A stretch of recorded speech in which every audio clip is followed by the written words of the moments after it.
صلی اللہ علی حبیبہ محمد وعلی آلہ وصحابہ وبارک وسلم۔ یہ ایک سوال ہے آقا کریم علیہ الصلوۃ والسلام کی زیارت کے بارے میں۔ آج کل ہم دیکھتے ہیں کہ بہت ساری ارد گرد ہمیں ایسے لوگ ملتے ہیں جو یہ کہتے ہیں کہ ہمیں نبی کریم صلی اللہ علیہ وآلہ وسلم کی زیارت نصیب ہوئی۔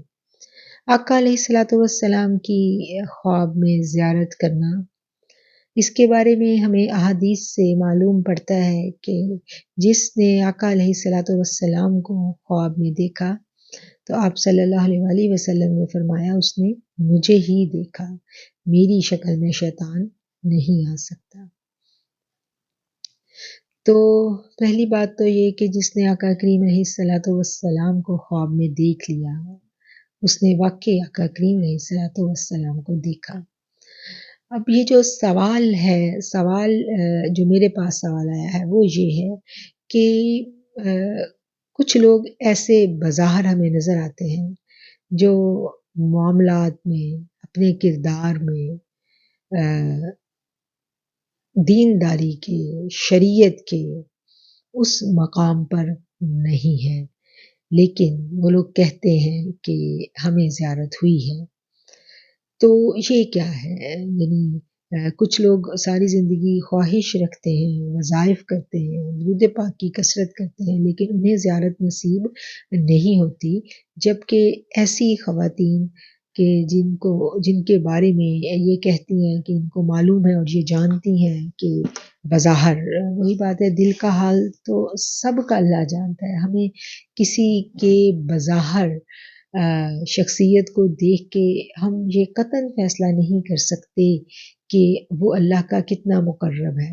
ہمارے لیے ہر مسلمان جس نے کلمہ طیبہ پڑھ لیا وہ قابل احترام ہے، اور اس کا ایمان وہ اور اس کا رب جانتے ہیں۔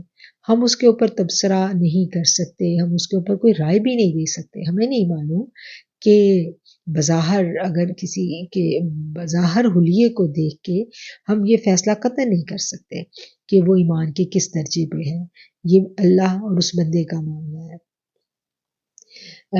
اب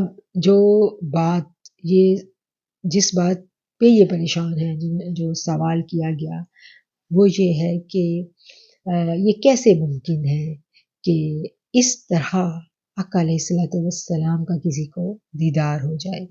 تو میری پیاری بہن، میرے آقا علیہ الصلوۃ والسلام رحمت للعالمین ہیں، وہ تمام جہانوں کے لیے رحمت بنا کے بھیجے گئے۔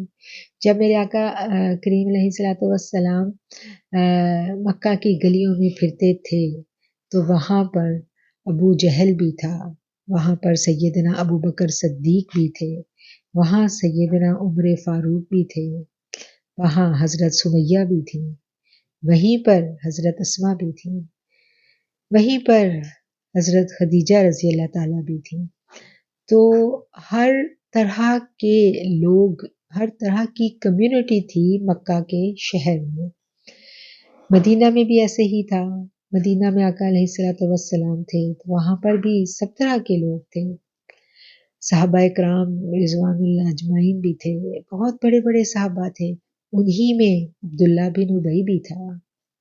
تو میرے آقا کا دیدار تو سبھی کرتے تھے، ابو جہل بھی کرتا تھا، عبداللہ بن ابی بھی کرتا تھا، اور حضرت ابوبکر صدیق بھی کرتے تھے، صحابیات بھی کرتی تھی، سب کرتے تھے، دیدار تو سب کے لیے تھا۔ اب یہ فیصلہ جو ہے یہ ہر فرد کا اپنا ہے کہ جب اس کو دیدار نصیب ہو گیا تو وہ کس کی صف میں کھڑا ہوگا۔ دیدار نصیب ہونے کے بعد کیا اس کی زندگی میں تبدیلی آئی؟ اس نے سیدنا ابوبکر صدیق کی محبت، سیدنا ابوبکر صدیق کا عشق اور ان کی وارفتگی دین کے لیے وہ اپنائی، یا وہ جا کے عبداللہ بن ابی کے پیچھے کھڑا ہو گیا؟ یہ ہر فرد کا اپنا فیصلہ ہے۔ ہمیں نہیں معلوم، ہم کسی کے بارے میں کچھ بھی نہیں کہہ سکتے۔ دیدار تو سب کو ہوتا تھا، لیکن کون اس دیدار کی تاب لا گیا اور اس دیدار سے فیضیاب ہو گیا؟ یہ نصیبوں کی بات ہے، یہ بڑے کرم کے ہیں فیصلے، یہ بڑے نصیب کی بات ہے۔ یہ جس کو عطا ہو گیا اسی کو عطا ہو گیا۔ بہت شکریہ۔